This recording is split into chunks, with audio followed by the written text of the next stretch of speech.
Welcome to Blog Talk Radio in high fidelity.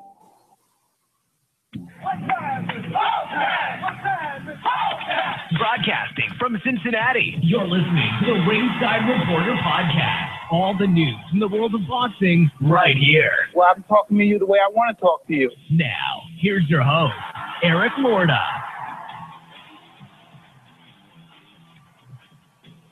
And we are live. Welcome to the Ringside Reporter podcast, where we talk about the latest boxing news. If it's related to boxing, we'll talk about it here. My name is Eric Lorta, and I'm here with my co-host Ringside Robert and England's adopted son, Joe Beeb. And we have a great show for you tonight. And as usual, you can catch us on ringsidereporter.com. If you want to call and ask questions, you can call now at 323-870-3857. We're going to be here till 9 o'clock tonight. We're a little bit short tonight. Got a late start, and we're going to leave early. That's how I roll. Today, we're going to talk about Andre Ward retires from boxing. I was shocked when I heard this, so we'll tell you the story here. Gervonta Davis lands himself in our train wreck of the week after being arrested. And Daniel Jacobs commits career suicide by signing with Eddie Hearn. But first, we get started with HBO, Jorge Linares versus Luke Campbell. Jorge Linares wins a very close decision over Luke Campbell on Saturday in the Forum in Inglewood, California. Scores were 115-113 for Campbell and 114-113 and 115-112 for Linares.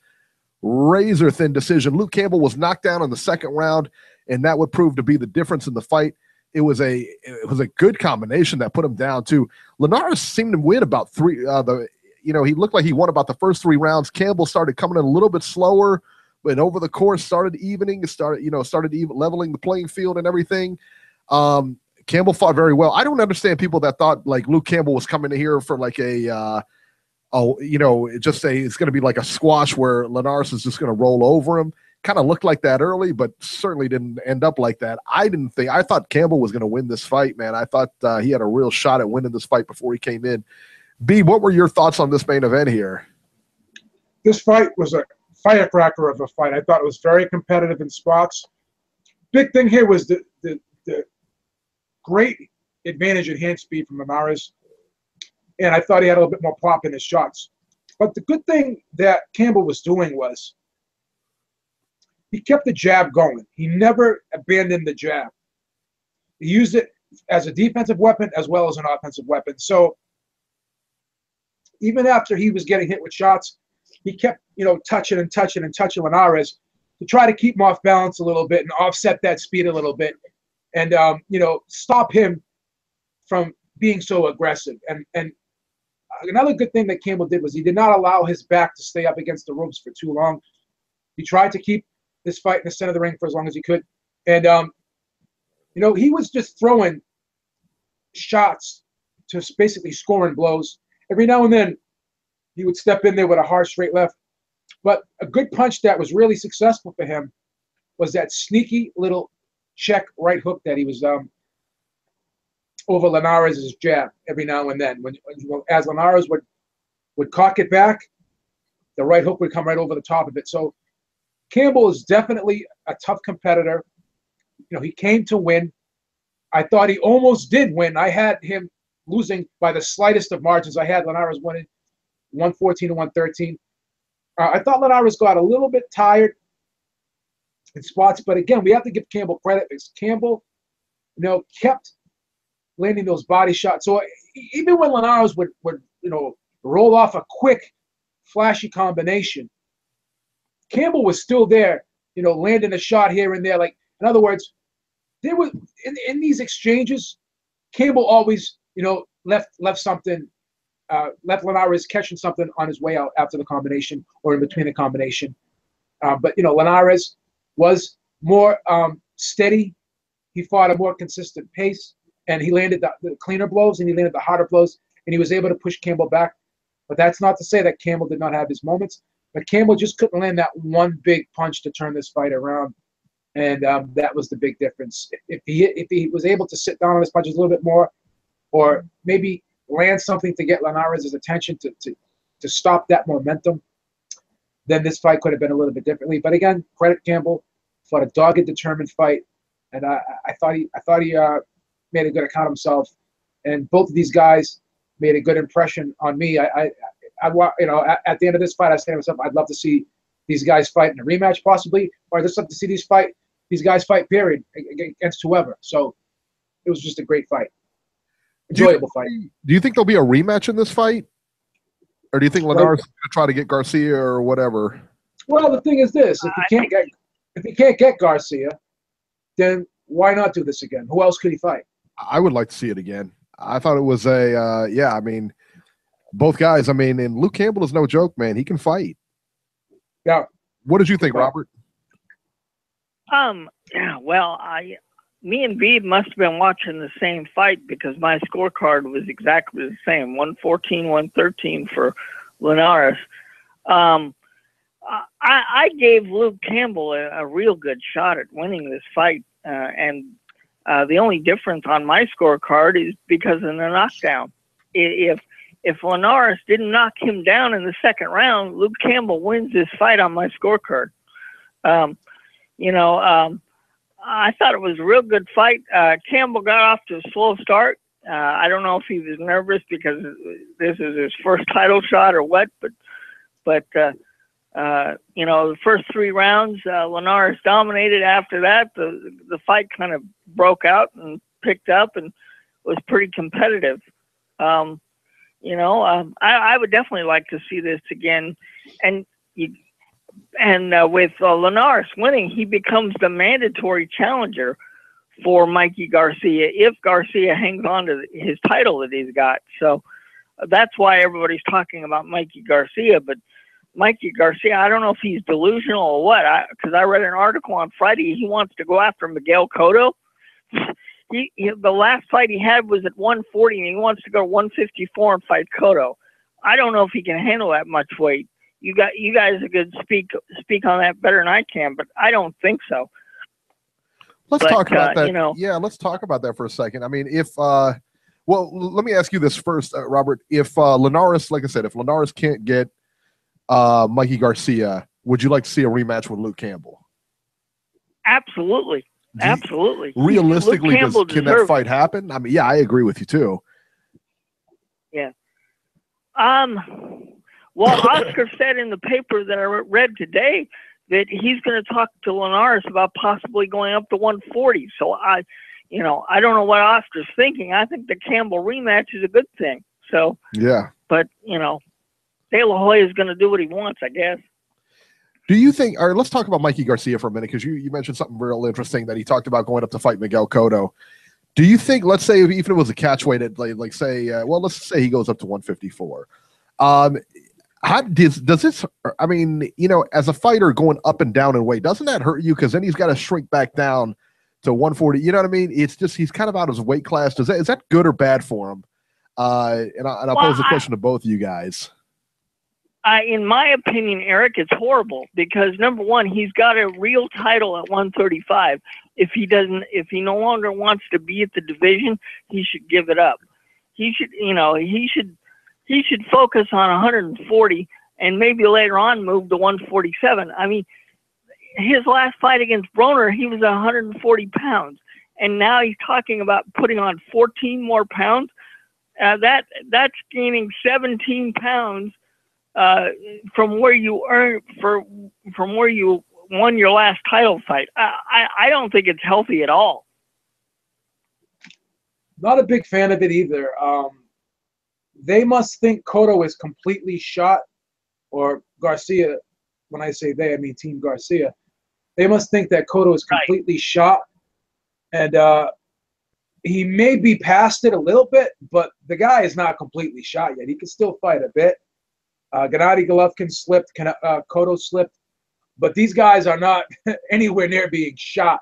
So if they're underestimating where Miguel Cotto is in his career, then that could be a big problem because Miguel Cotto is very heavy-handed, but he's also a very good boxer as well. He knows how to fight. This isn't just some crude slugger that you're going to be going in there with, and this isn't some guy that's just going to throw one punch at a time. Will fight a pressure fight against you, He will make you fight every second of the round, and it's not going to be like the same fight you had with Broner, where Broner was able to, fight in spurts and pick and choose, and basically lost the fight because he just didn't do enough and he got outworked. You're not going to have that same type of fight against the Miguel Cotto. Miguel Cotto is a totally different animal. So if you're going in this thinking that Miguel Cotto is a shot fighter, then that's a big mistake. Why not work your way up to 147? Maybe have one more big fight with Linares at 135, and then go to 140 and do it gradually. What's the rush? There's no rush. Well, I think because it's a big money fight. Don't get me wrong. I like Mikey Garcia as a fighter, but I've never read anything so ridiculous. I don't know who would be thinking up this ridiculous plan. And remember, Mikey Garcia does not have an official promoter, and he's told everybody, anytime I fight, I'm going to fight on Showtime. Number one, how is he going to get the Cotto fight? Because Cotto's with Golden Boy. They want to have it on HBO. I think this whole idea is ridiculous. You either go down to 135 and defend your title and keep it, or you give up your title and go to 140 and do what you can there, and then later on move up to 147. This is such a ridiculous idea. Yeah. I'm not crazy. I'm not crazy about this. I think it's silly, and I hope it's just a hype job. It's just something to get his name out there and stuff like that. Because, yeah, hopefully they don't bite on this. It's always bad when he goes up, and when you go up in weight like that, you don't, it's not good for him, because he's got to come again. He's got to come back down to the weight. He's still got a belt at 135, and he's fighting one. Come on, man. It's let's be realistic. Give me a break. Right. It can't be that much money, because Cotto's not getting that much money. No. So there you go. Also, too, on HBO last night, there was a replay of the Triple G Canelo fight. Just some final thoughts on that. I didn't score it, of course. I've watched the fight a couple of times since then. I scored it once, and what I had is what I had, 116, 112, I believe, for Triple G. Nothing really changed my mind. It was a great fight. It was a great fight. What I didn't like, though, was at the end, and we were talking about this, before we came on. Max Kellerman says, well, they really try to minimize the scorecard, the Adelaide Bird scorecard, and Max says, well, it was 118 to 110, it really wasn't a bad scorecard, and there was no, what difference does it make, even if she had Canelo win? Well, it does make a difference, Robert, what were your thoughts on the second time you watched it, and did you, I don't know if you scored it again, or if you saw it any different, or? No. The only round I would have changed after watching it again would have been the fourth, but I didn't score it again. I'm happy with the scorecard I had. Yeah. If I would have changed the fourth round, I would have ended up with a draw. So but what I didn't like about what Kellerman said, he said, well, Harold scored at 116, 112. Harold had a scorecard like Adelaide Bird's. I mean, he couldn't understand why everybody was so upset. Well, Harold Letterman is getting paid by HBO to do the scoring, and he scores it the way he sees it. But don't try to compare Harold Letterman's scorecard to Adelaide Bird's. I mean, give me a break. Now, ironically enough, during this whole process, when they were talking about the scoring, both on the fight telecast and after, when they had the fight game on, they never once asked Harold Letterman's opinion on what he thought of the score. They left him completely out of the picture, which tells me he probably did not like the way she scored the fight, and HBO didn't want to air that. Well, it could be too. He didn't want to come out against her too. I mean, that's a tough thing, especially when you're a judge, to pile on another judge, because yourself, you could have a bad night, so it's difficult for you, especially with them doing the same thing. I know Letterman's retired, but what's getting lost in the shuffle here is Don Trella scoring that 7th round for Canelo. It's nonsense. It was nonsense. I mean, so this was just a bad night all around.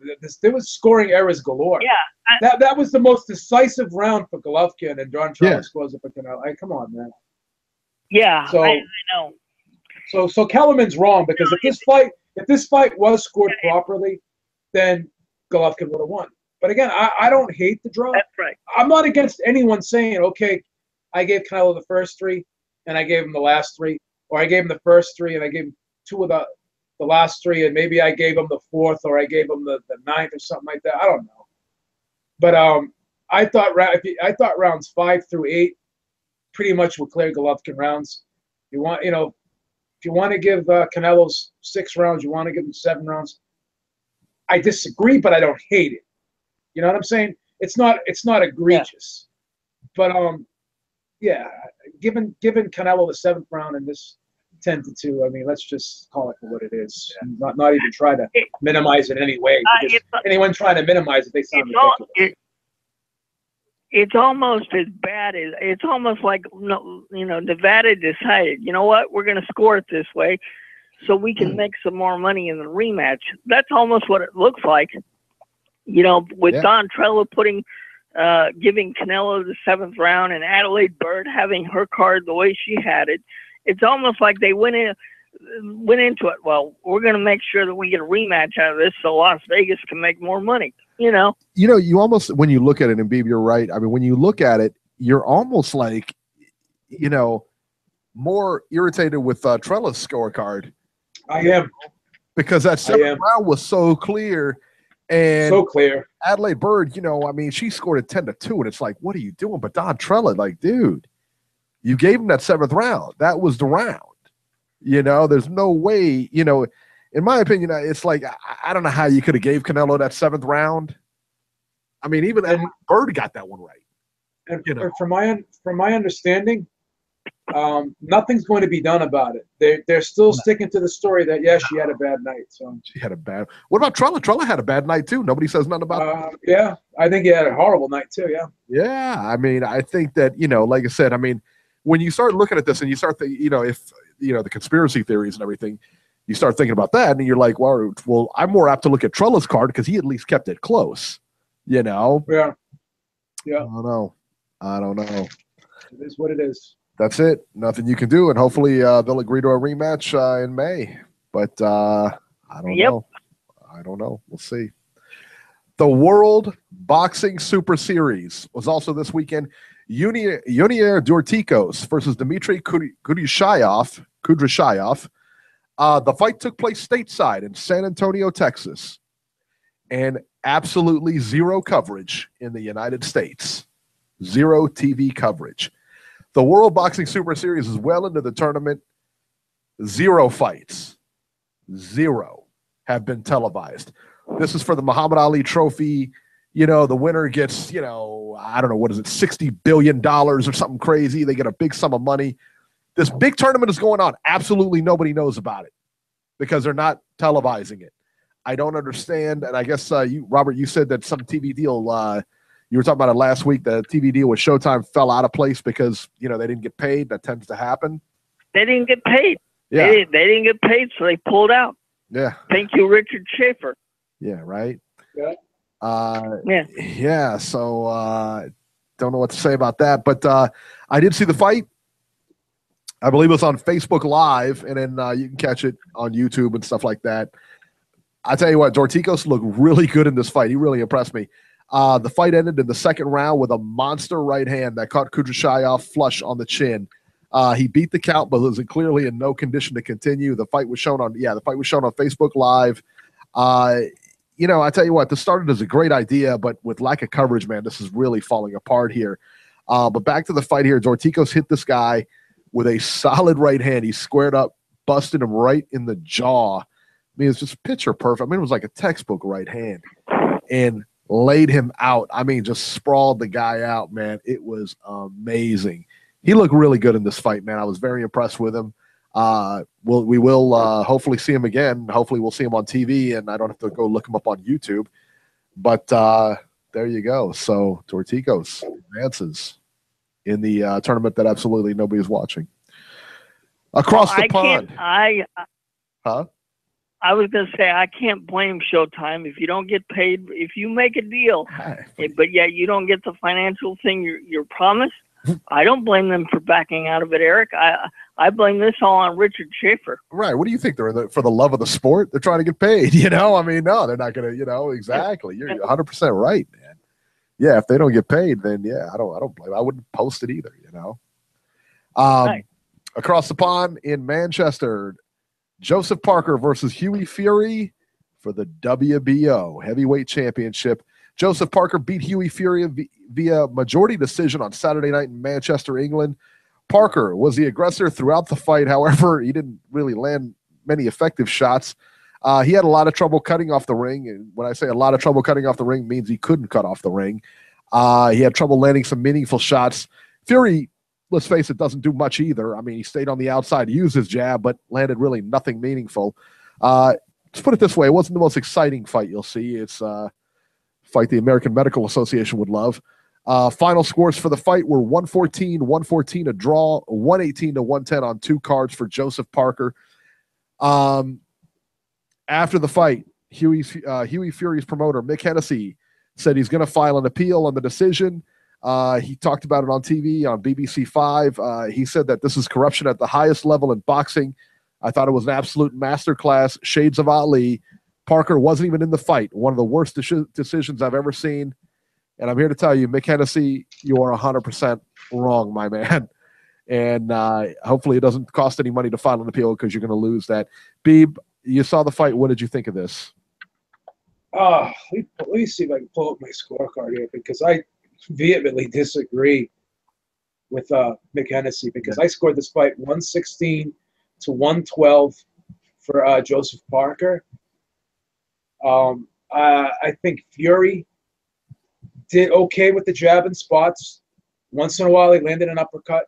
Once in a while, he landed a right hand. But the operative word here is once in a while. You don't win a fight by doing things once in a while. Now, again, was Joseph Parker's work beautiful? Was it textbook? Is it something that I'm going to show someone, that's learning how to box? No. But he was forcing the action. He was pressing Fury up against the ropes, pushing him back. And, a lot of the shots he landed, they were partially blocked, but they were still getting through somewhat. And, Fury just didn't do anything. He decided that he was just going to stay there and throw jabs and just be content to throw a jab. Why not follow up the jab with the right hand? Why not throw combinations? Sitting there trying to touch. And, Joseph Parker started picking up the jab after a while, too. So I don't think that this was controversy at all. On my card, I gave Parker the first round. I actually gave Fury the second, third, and fourth. And I gave Fury the 10th round. So I gave him 4 rounds. If I wanted to, I possibly could have given him maybe the 9th. But I didn't. I thought Parker edged it. So at the very least, this is a 7-5, 8-4 fight, in my opinion, for Parker. That's not to say, as I said, that he lit the world on fire. But he was the guy throwing punches. And he actually started landing his left hook a little bit. And he started landing his looping right hand. And he was going to the body. Not all the shots were landed, but they were still partially getting through. And Fury just wasn't doing enough. He just wasn't doing anything. He was just standing there, trying to keep this fight at a distance. But then, when Parker did get inside, Fury just tried to hold him, and he wasn't so successful at holding him all the time either. He made no attempt to try to, fight Parker. Made no attempt to try to land anything big to stop that forward momentum. He was just happy staying on the outside, throwing the jab periodically. And then when Parker got up close, he tried to grab him. And Parker did a great job of breaking free of the clinch, and he kept moving his hands. One guy kept moving forward, one guy kept throwing punches, and one guy kept moving his hands on the inside, while the other guy, a periodic jab, and very sparse was the right hand, very sparse was the uppercut. So I'm not going to give the guy the fight because he lands a punch here or there. You got to be somewhat consistent in this game to win the fight, especially if you try to, win a title. You have to fight with some sense of urgency. And that's how you win the fight. You keep moving your hands. You know, I mean, you don't move your hands. You play. You know, you're not going to win the fight just playing. I'm sorry. I don't see what all the controversy is about. Yeah, a lot of people. Georgie's going nuts in the chat. He thought. Let him go nuts. I'm not giving the guy the. I'm not going to give it. And I'm from the UK, man. I wanted Fury to win, but I wanted Fury to win too. I couldn't. I wanted him to win. Yeah, I agree. Right? I couldn't give it to him. No way. No way. He did nothing, man. He did next to nothing. I mean, and like I said, I mean, at least one guy was trying to make the fight. You had one guy trying to make the fight. You know what I mean? So, yeah. I mean, at the very least, I think we could give Fury 4 rounds, maybe 5. That's about it. I mean, people are telling me it's 10-2. I just don't see it, man. No. I don't see it. 10-2. 10-2 for Fury? Really? That Adelaide Bird. Oh, my God. Adelaide Bird and CJ Ross scoring that fight. So I'm sorry. I don't see the controversy. No, I don't either. It's pretty decisive. And who else, too? Who's the other British announcer that had it Parker, too? Who the hell was – oh, I'm trying to remember who it was. But he had it for Parker, too. I was watching the fight, and a couple people had it for Parker, and I think one of the guys had it for Fury, but he was giving Fury rounds that I thought he clearly lost. You know what I'm saying? Like Fury would land one combination, like one punch, and boom, he automatically won the round. I don't know. I heard the Queen of England even scored it for Parker, so I don't know what to do. Oh yeah. What? Yeah. I don't remember the announcers' names, but I can't off the top of my head. Yeah, it was pretty cut and dry, man. I thought. But where does Parker? Let's talk about where they go next, man. Because I think Hughie Fury is still a good fighter. I think he might have had an off night there. His style is tough. His style is very. It's a tough thing. Because aggression beats that style. Because he doesn't have a lot of power, aggression will beat that style. He's not a big puncher. He's not a big puncher, though. Right. And a work rate will beat that style. So he's got to go back. He's got to figure something out. But as far as Joseph Parker, where does he go from here? Well, he better stay away from Wilder. He better stay away from Joshua. Anybody good? Better stay away from Tony Bellew. I don't know, man. That's where Tony Bellew. I think Andre Ward can beat Joseph Parker. Yeah, I think so too. That's sick. That's sick to say. But I think he should have at least fought. I think he should have at least fought either Tony Bellew or Joseph Parker before he retired. I thought he should have fought. That would have been awesome. Parker would have been a better fight, but Parker's a big guy. I mean, let's not take it away. I mean, you're talking about it's not a huge guy, though. It's not a huge guy. Is he 220? And what's Ward? About Johnny Ruiz size. He's about 220. Ward's 6 feet. Ward's about 6 feet. It's a lot of weight, man. I don't know. Roy Jones, Johnny Ruiz all over again. Yeah, but let me tell you what, Andre Ward is no Roy Jones. He's not. He doesn't have that. That's not his style. Like Jones, we knew had a chance. He had a real good chance because he can go in and out, and he's fast. And that's not Ward's game, man. That's not Ward's game. But Ward tall is a more accurate puncher. Faster. Yeah, but he's not going to be strong. I don't know, man. That's this guy Ward. This guy Ward, I've seen him. Well, you know the thing is this. Maybe an older Ward that doesn't move as much, it makes the fight more interesting. Remember how Ward fought Kessler in the Super Six? How he went in and out and he moved very well in that fight. Yeah.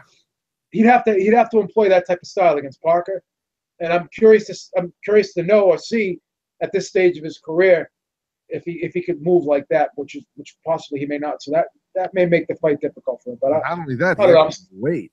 Just the extra weight alone. Well, Ward probably comes in at about 190, 195. Well, I think Ward would come in at about 190, 195. And then Parker comes in at 220. I don't know. That's a tough one, man. I think that I think Ward would probably come in around 200 pounds, try to be light. But again, you're still carrying, 25 pounds extra weight? Yeah, it's 20, 25 pounds, 30. Yeah, that's tough, man. That's a tall order. Well, I didn't say Ward was Igley. You misunderstood what I said. I said Ward is faster and more accurate than Parker. I didn't say he was faster and more accurate than Jones. You misconstrued what I said.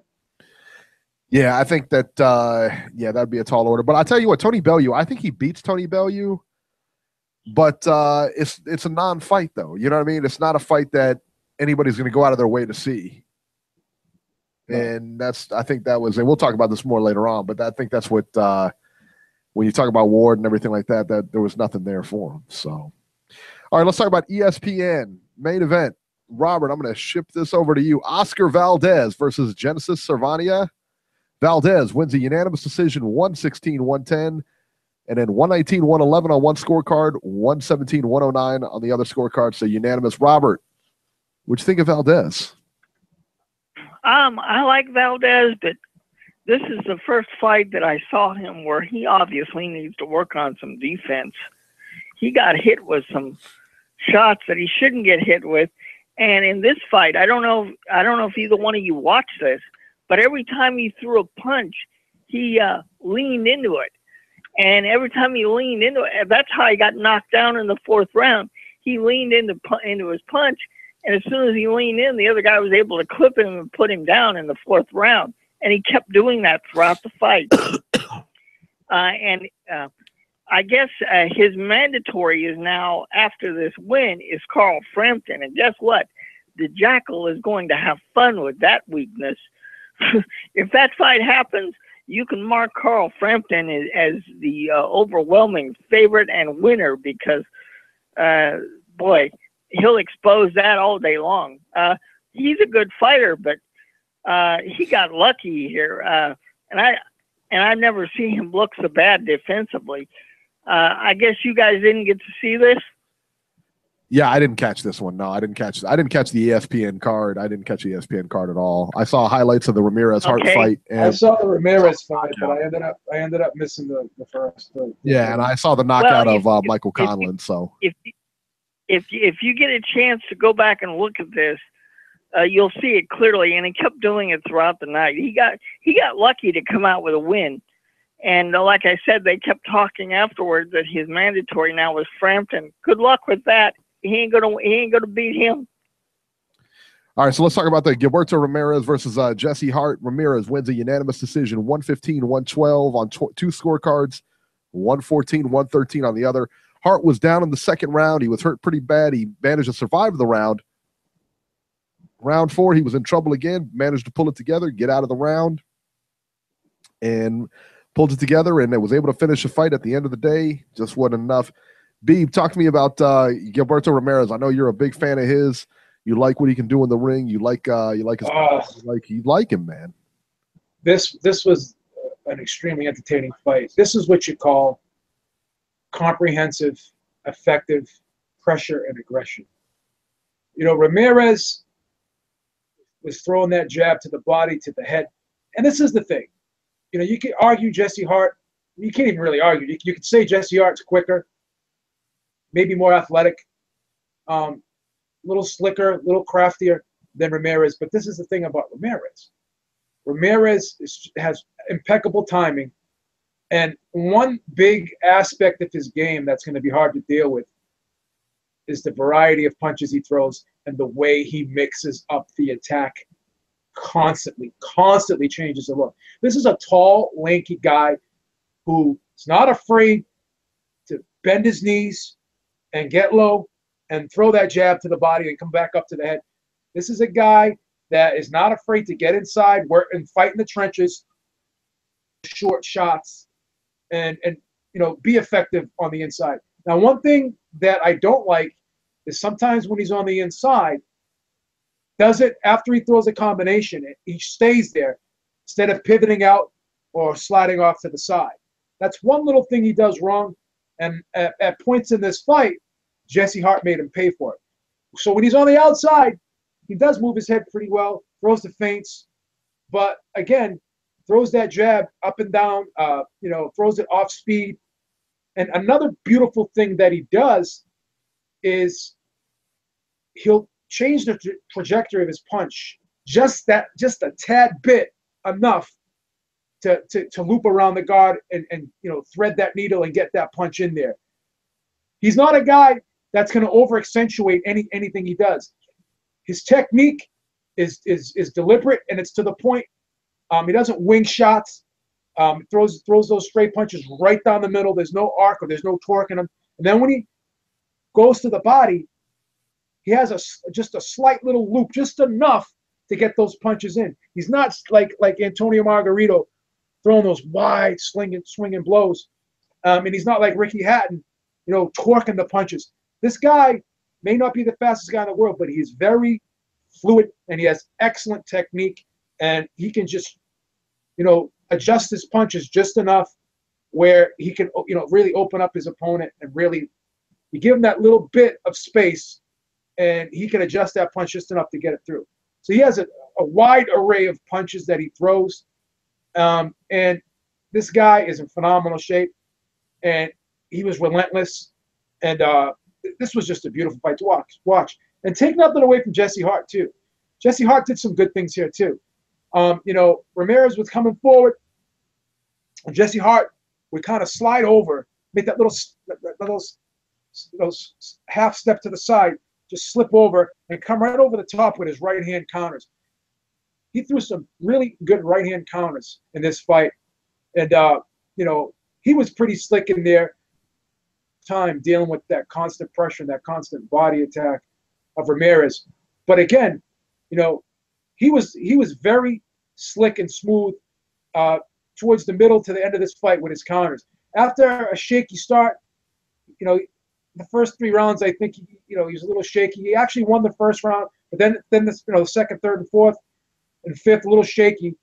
And then he started kind of finding his way with the counters a little bit. He started timing Ramirez just a little bit, and maybe Ramirez may have got a tad bit tired, but Ramirez got his second win, and this 12th round was classic. I mean, Jesse Hart, just waited and started timing Ramirez coming in, made that little slip, boom, coming over the top with the right hand, and he was really landing some good counter punches, and even he was making a concerted body attack as this fight wore on too. So this was just a great fight.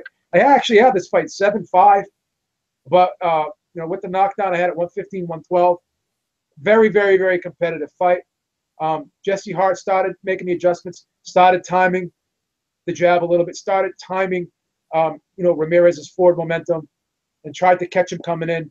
And both guys were landing good uppercuts as well. But the big difference is the adjustment that Hart was making. He just slid over and was able to time that jab, and he came over time that left hand, he came over the top with it. So this was just a great fight, man. This was an awesome fight. Yeah, Jesse Hart's a really good fighter too. This was not like a cakewalk, man. This was he's a really, really good fighter. So this was a really good performance for Ramirez. Yeah. Michael Conlon continues his winning ways over Kenny Guzman. Conlon wins via second round KO over Guzman. Conlon looked pretty good in this fight, man. I saw the highlights and everything like that. He looks pretty good, man. It looks like he's starting to get his legs under him, his sea legs under him, so to speak. He's looking better each outing.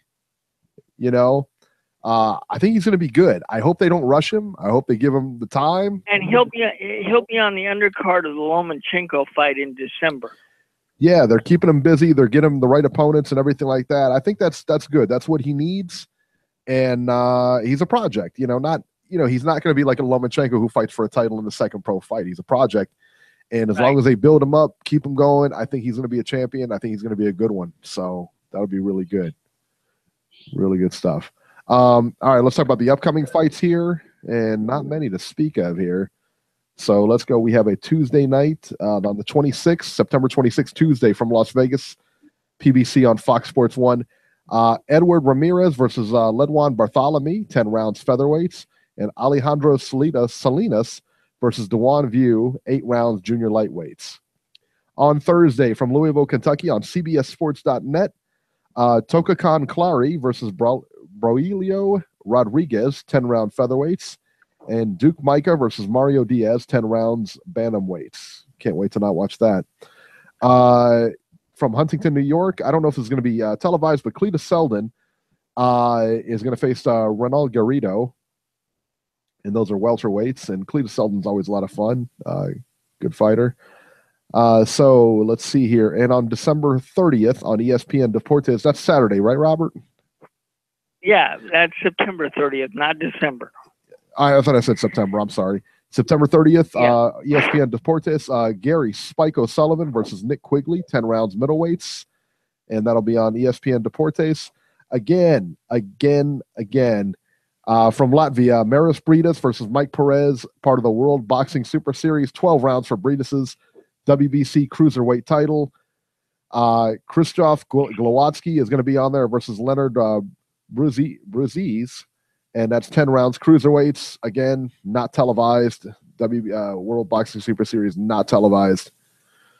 So catch it somewhere, hopefully. And that's it. And before we get off of the TV topic, we got to rain all over ESPN's parade because their Friday night performance was pathetic. I had to cancel my DVR because they kept moving it to 3 different channels. If their ratings are low on this card, it's because the idiots kept moving it around. Look, I know you're the worldwide leader in sports, and I know you have contracts to fulfill, but don't schedule a boxing card on a Friday night if you don't have the room to put it on somewhere. I mean, they started it on ESPN News, they moved it to ESPN2, and then they finally put it on ESPN. I mean, come on, people. If you're gonna make a 4-year deal with a major promoter and you're gonna give him a date to use, then make sure he's got a platform that he can put it on. That was ridiculous. You know, and it's not the first time it's happened. It's happened about every fight. You know, whether it's the Little League World Series or whether it's, you know, Dancing with the Stars or whatever ESPN does. I mean, it's ridiculous. It happens every single fight. And I guess the only reason Top Rank doesn't complain about it is because they're getting paid. You know, which, hey, you can put it on whatever station you want, whatever station you want, make people change. But for somebody who wants to watch the fights, it's very annoying. Why don't you just put it on ESPN2 or something like that, or just have it? You know, I don't care what ESPN you put it on, but just put it on something. It's like, come on, man. And look, we all have lives. We can't sit around and flip through channels. I mean, if you program your DVR and you're not going to be home when you go to sit down to watch it, you know, you're gonna be fucking pissed off because you're taping something that you didn't want to tape. I mean, give me a break. Yeah. You can't rely on it. Yeah, you can't rely on it at all. Your DVR can't change itself. Wouldn't it be awesome if they could? You know? Like if you recorded, wouldn't that be awesome though? Like if you recorded boxing on ESPN because it had it on there, and they decided to switch stations, but your DVR actually recorded it. You know what I mean? Like it could go to the different stations and record. Wouldn't that be awesome? We need to work on that, dude. Yeah. We need to work on that. I mean, we'd make so much money. I couldn't let the show go first time it's happened. ESPN. That's pathetic. What was that, B? Yeah. I said it's not the first time this has happened either. That's what we were saying. We were saying it just got hit by the Little League World Series and everything like that. So, yeah. Insane. All right, let's go to 706. 706, you're live. What's going on, guys? Hey, what's up, man? Chilling. What's up with people saying Fury won, man? It seems like it's really easy to brainwash British fans. Like once somebody starts saying something, the train starts rolling in England. Like it doesn't matter what really happened, but isn't that what's going on in England? Like Fury, did he win by any chance? Did anybody have him winning? I think a few people had him winning. I mean, I know some people in the chat had him winning. I didn't have him winning. I don't think. And Beeb, I had it 116, 112 for Parker. Yeah, he was the aggressor. Yeah. And I'm a big Fury fan, but I couldn't find a way to give him more than 4 rounds. If I was going to be overly generous, maybe 5. I just didn't see it. This is the only guy Mick Hennessy and them have left, so I think creating this drama was a way to get another fight, because if this guy's done Fury, they have nobody else really left. So this is smart on their part, you know, keep their name in the news even if they lost. But yeah, for sure, try to create this fake scene and shit. And Beeb, like you were saying, the round 7, there's no way that Golovkin lost that round. So why do you think, like, if you had to guess, why is he giving him the 7th round? Is that just he's just trying to cover? He knows what score he's going to give him, even if he's just trying to get him around in there. What do you? I'm lost for words. I don't know why. I just don't know why. I have no idea. I don't want to say that this is corruption. I don't want to say it, but it's the thought did enter my mind. I mean, I can't say that it's something's not fishy here. You know what I mean? It could. I mean, the 7th round, even Bird gave it to him. So I just don't know, man. I don't know. I don't know why he did that. Shouldn't you say it is corruption? Because Oscar's been involved with plenty of fucking corruption in his career as a promoter and boxer. Well, I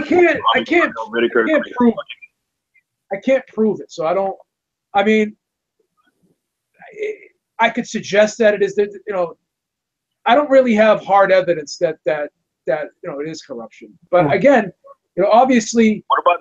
What about that Pernell Whitaker fight? How many rounds did Oscar win to you? I thought that was 7-5, 8-4. I thought it was like 8-4. I had Whitaker winning that fight. Yeah. I did too. Yeah. 8-4, 7-5. If I remember correctly, I think I gave Oscar like 4 rounds. It's the same blueprint. It's the same blueprint. Like Oscar likes to talk about blueprints. I mean, it's the same blueprint. Lara won was. I thought Lara won. I've seen plenty of videos. Lara landing the cleaner and more punches for pretty much 6 or 7 rounds. I thought he won. I had Lara winning that fight 7-5. I thought it was clear. Yeah. The Trout fight, I thought was close. He should have 3 losses. Yeah, that Trout fight I think was really close too. I mean, I can't argue against a draw in that fight or a slight Canelo win, but yeah. And I had the Cotto fight more competitive too. Fight's close. Yeah, I had the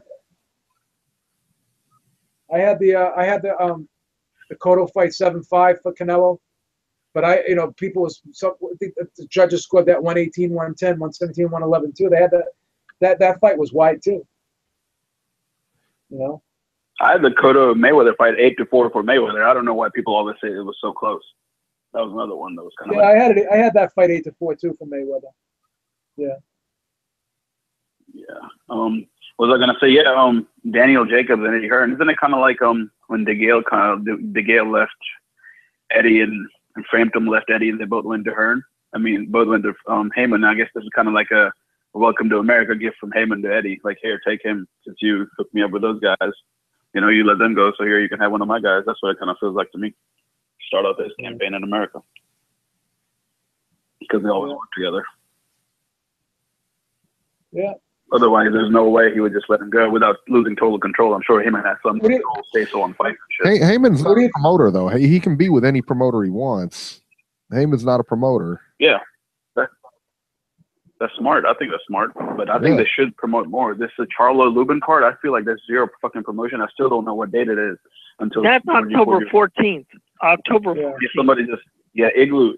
That Igloo guy just told me in the comments, but they have zero promotion for that, and that's such a fucking good card. That's a better card than any fucking card that Golden Boy or Top Rank has put on ESPN to date. It's a great fucking card. Yeah, it's awesome, man. Isn't it?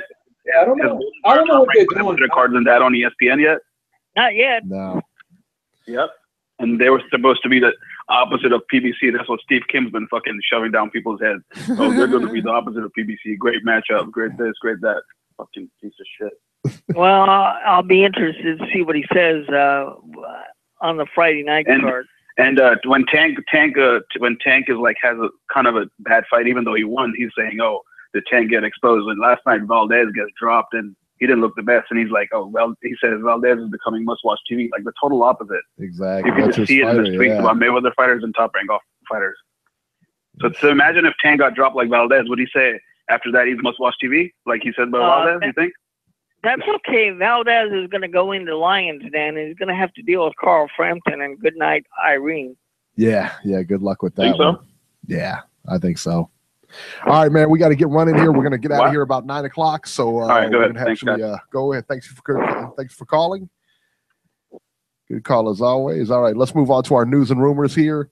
Our train wreck of the week. We started off with Beeb. It's time. Brianna, you want to do the train wreck? She said I'll do it. I'll do it. Hurry up. Come on. We got to get out of here at 9. Hurry up. Get in here. She's got to get paid, son. Right. Chugga, chugga, chugga, chugga, choo-choo. All right, thank you.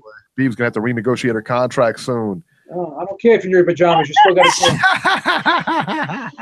to get paid good money to do the train wreck. Gervonta Davis charged with aggravated assault. Gervonta Davis faces assault charges resulting from an August 1st incident, according to a complaint filed in Baltimore's district court.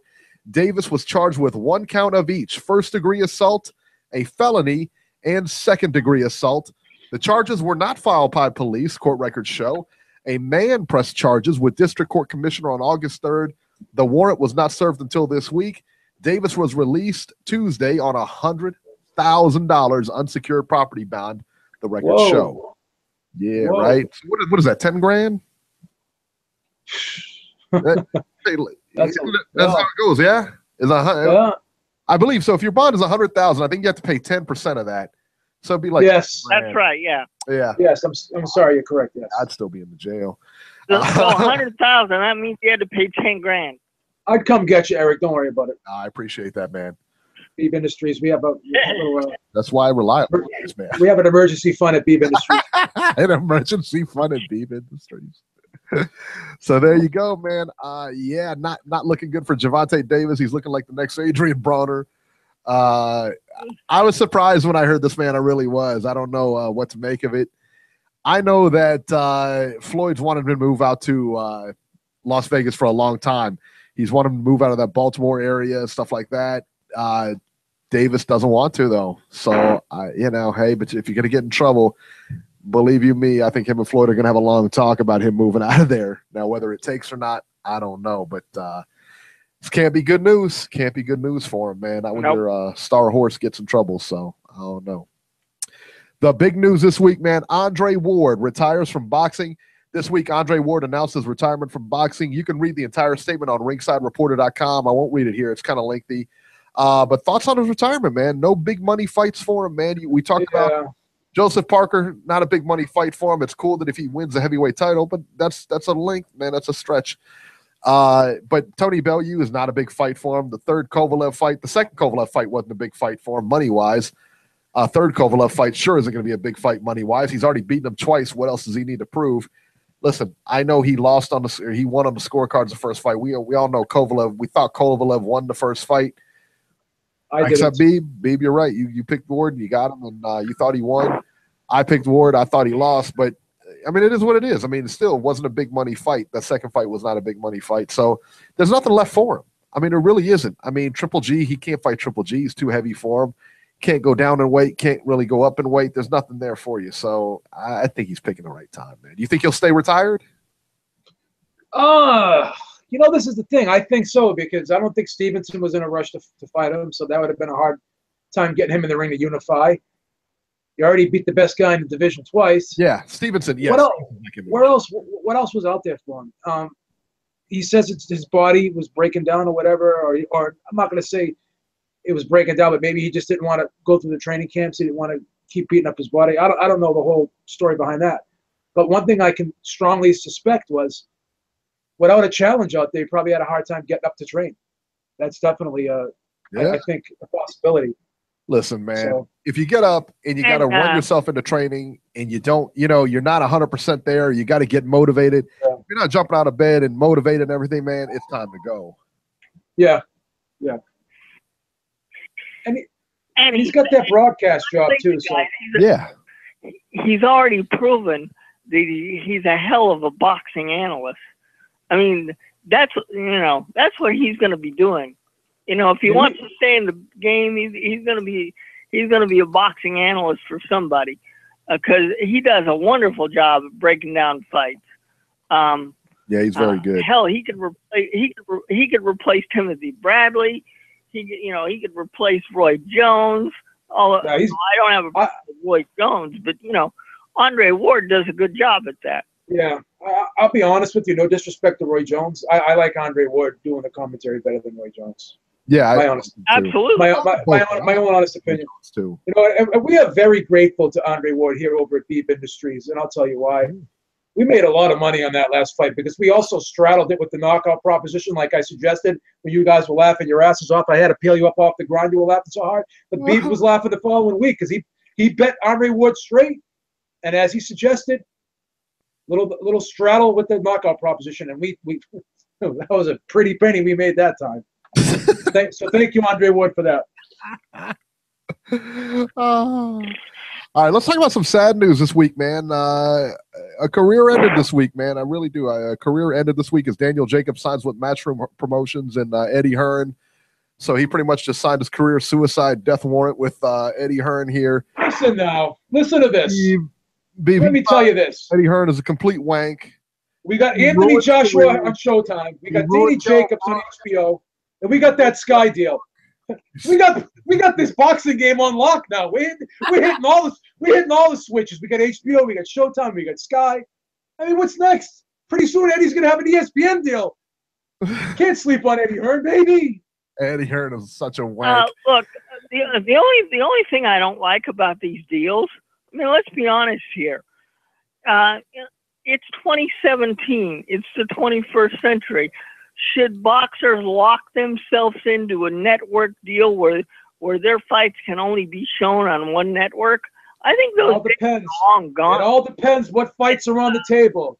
If I'm Danny Jacobson, I can get a Golovkin rematch, and I can get a Canelo fight. Those are two pretty pennies. Who am I going to get over? If I'm fighting those guys at Showtime, what big fights am I going to get there? There you go. I just. It all depends on the decision. Robert. It all depends on the decision, baby. I just. It all depends on the division. Division, I meant to say. Excuse me. It all depends on the division. Now, if I'm a welterweight, I'm staying over at Showtime. But if I'm a middleweight, I wouldn't mind being an HBO fighter right now. Some sad news this week. Beeb, if you're Mikey Garcia, do you stay at Showtime? Yeah, if you want the Linares fight? I do, and I'll tell you why. Doesn't need the Linares fight, though. He doesn't need the Linares fight. Linares needs him, number one. And number two, who does Top Rank and who does HBO have at welterweight? And besides Crawford, who else do they have at 140? You know, that's the thing. Yeah. Okay. Anyway, go ahead, Eric. What's Top Rank in HBO doing with Crawford? What's Crawford got? Should have had that Pacquiao he's fight. Going to 147. That's what I think. Well, they better give him that. If they don't give him that Pacquiao fight, then he's gonna have a hard time fighting Keith Thurman, Errol Spence, Sean Porter, and all them guys, right? I think he's gonna fight Horn. Myself. All right. I think he's gonna take that title. Yeah, I don't know. He's not. He's not fighting Horn next, though. Some sad news to report. Nope. Raging Bull, the Bronx Bull, Jake LaMotta dies at 95.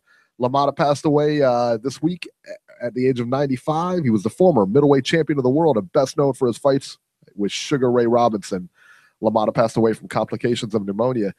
He said he fought Sugar Ray Robinson so many times, he's surprised he didn't have diabetes. So that was his big joke from way back when. So I like Jake LaMotta a lot, man. And Robert De Niro played him in the movie too. Yeah. What was your favorite part of that movie, The Raging Bull? What was your favorite scene? Oh, that's an easy one, man. At the end of the fight, Ray, you never knocked me down, Ray. You know what my favorite scene is? Me down.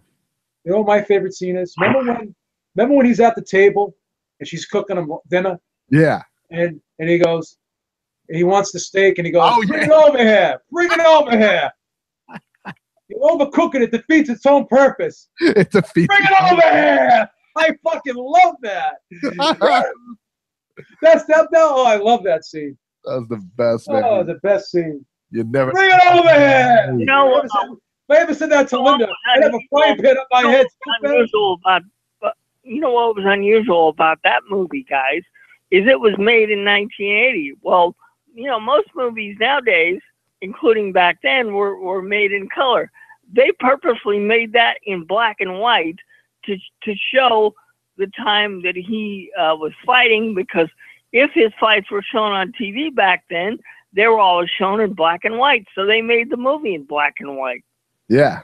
Very observant, Robbie. Very observant. Yep. We need to get Ted Turner in there to colorize that.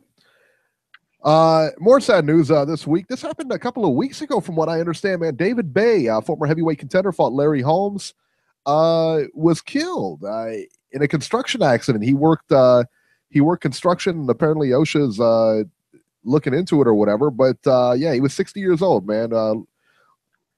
Was a representative from, he was in local 179, I guess, Regional Council of Carpenters. Said Shame, second generation pile driver who had worked 37 years in the trade, man. Yeah, that's awful, man. What a shame. And they said he was such a super nice guy, and everybody had nothing but nice things to say about him and stuff like that. Great fighter, man. So What a shame. very sad news. Very sad news. All right, Very we're gonna round it up.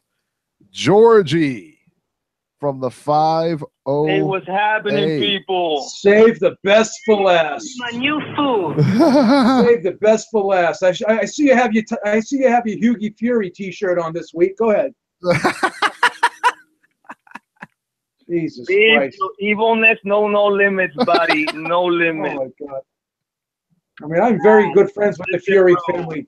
I am very good friends with the Fury family, and even I scored it for Joseph Parker. Listen, bro, the Fury got robbed, bro. I don't know what's going on. This must be the end of days. It must be some type of Bible prediction, some type of fucking Armageddon, because I don't know what happened after the blitz. All we see is fucking earthquakes, hurricanes, and now you guys saying that Fury didn't get robbed. What is next?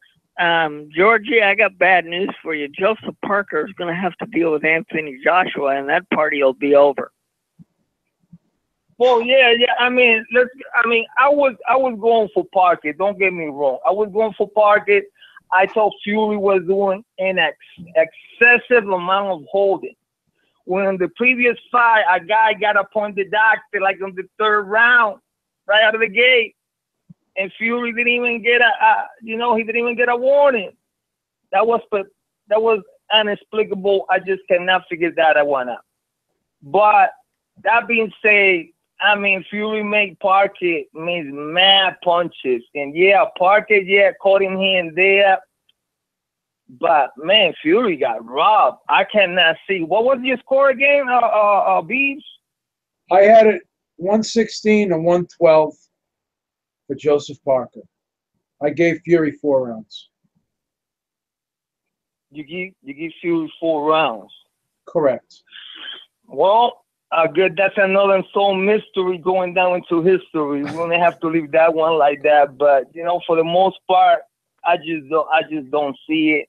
I guess we're gonna have to disagree. We need some type of way to score this fight. Because this is the problem. The problem is that the effective aggression in that part. That means so much for so many people. If we don't go with the punches landing and quality of punches, we lost. We definitely lost. Everything after that just don't mean anything. I mean, I saw clearly Fury land when he wanted to land and avoid getting hit a lot. I don't say he didn't get hit, because he did get hit and he did lose round. But for the most part, man, that could have been easy 6-7 round Fury just to make him do miss silly. I just don't get it. When you guys got this man winning, I'm just going to have to leave like that. But just to get over that, because I know you guys got to go home. I mean, do your thing, in the show. But I want to talk about Luke Campbell's. When I see Luke Campbell, I see Algieri 2.0. Pillow hands. I don't see why should boxing fans to have any type of faith in this man. I mean, he probably going to end up with a Polyman and Nagy sort of record. Maybe grab a couple of bells from Mini Mini Mo, a couple, bell holders that nobody even know who Paulie got those fucking titles from.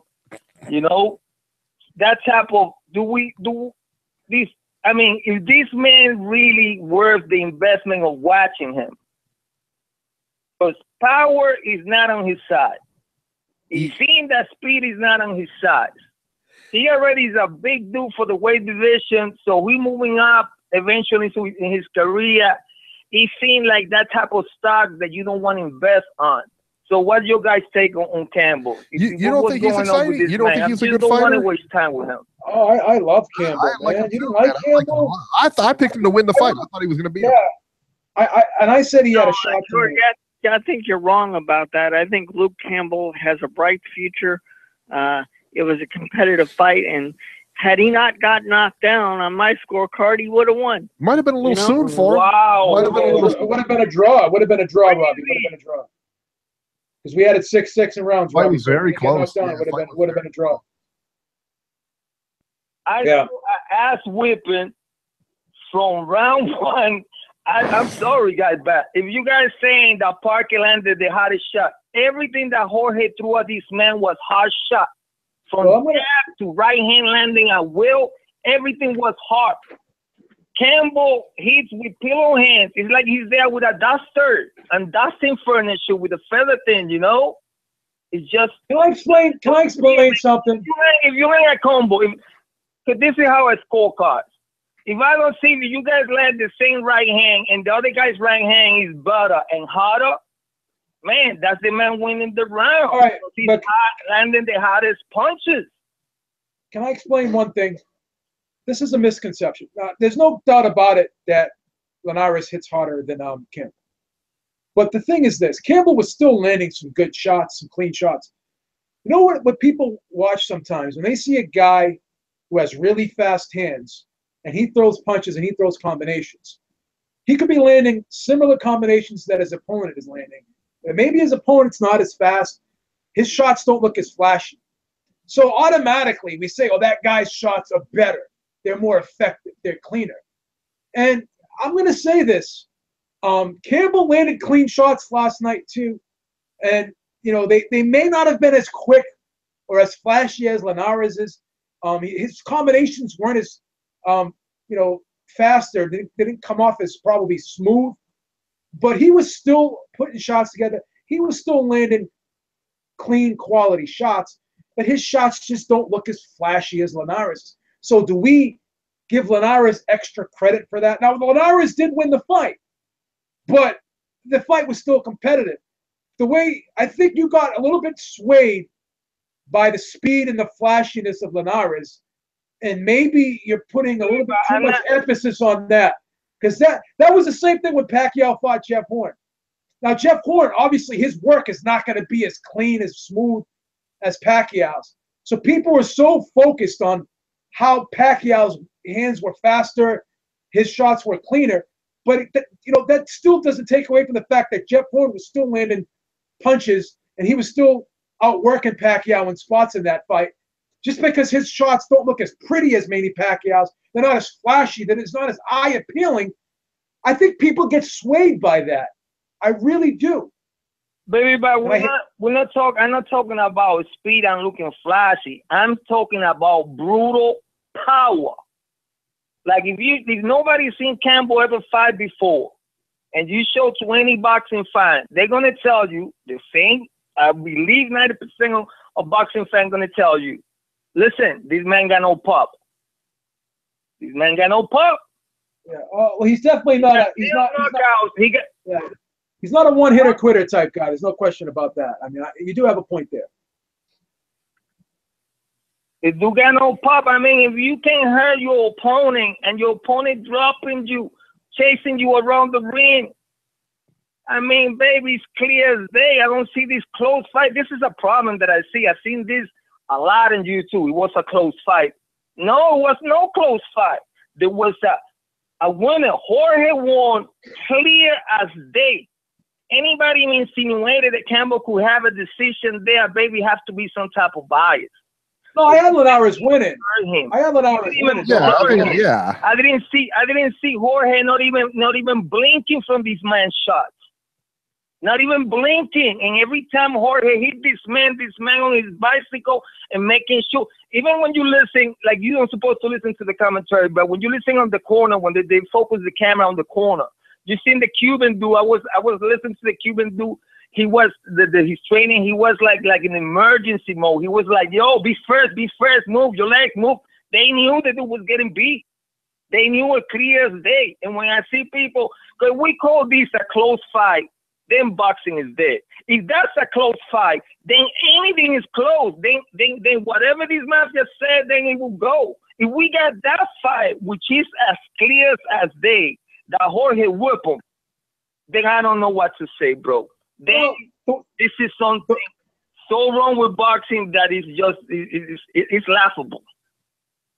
I mean, you can take umbrage with that 115, 113 card for Campbell. I don't think that Campbell won the fight, but I had when I was winning this fight 114, 113. I had it real close. I'm gonna be honest. But it was a very close fight. Be that close, baby. It was a close fight. We said this. I'm sorry. Boxing. Fight specifically. Close. Eric, messed up. Did you score the fight last night? I didn't actually score the fight, but I watched the fight, and I had Linares winning, but it was a very close fight. Yep. Okay. Yeah, it was close. It's majority rules, and my argument hold no water. So I'm gonna have to agree with you guys. It was a close. No, I'm gonna say. I'm gonna say this. You guys are always on the positive, on the positive thing. Love you guys. You guys, have a great week coming up tomorrow Monday. Love you. Okay. All right, man. Thanks for calling on, man. I mean, thank you. Some of the rounds were tough to score. Some of the rounds were tough to score. You could have this 116, 111.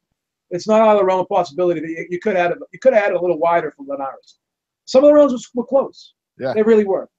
And that's how much we love Georgie. We said we were going to be out of here at 9. We took his call. That's how much we love Georgie on this show. There you go. That'll do it for this edition of Ringside Reporter. As always, you can catch Robert on Twitter at Ringside Robert, or you can call Ringside Robbie's Corner at 917-259-1810. Leave him a message. You can catch Joe Habib on Twitter at jhabib1. Find his YouTube channel at beatingtheoddswithbeeb.com. I'm at Ringside 73, and we'll see you next week. Good night, everyone.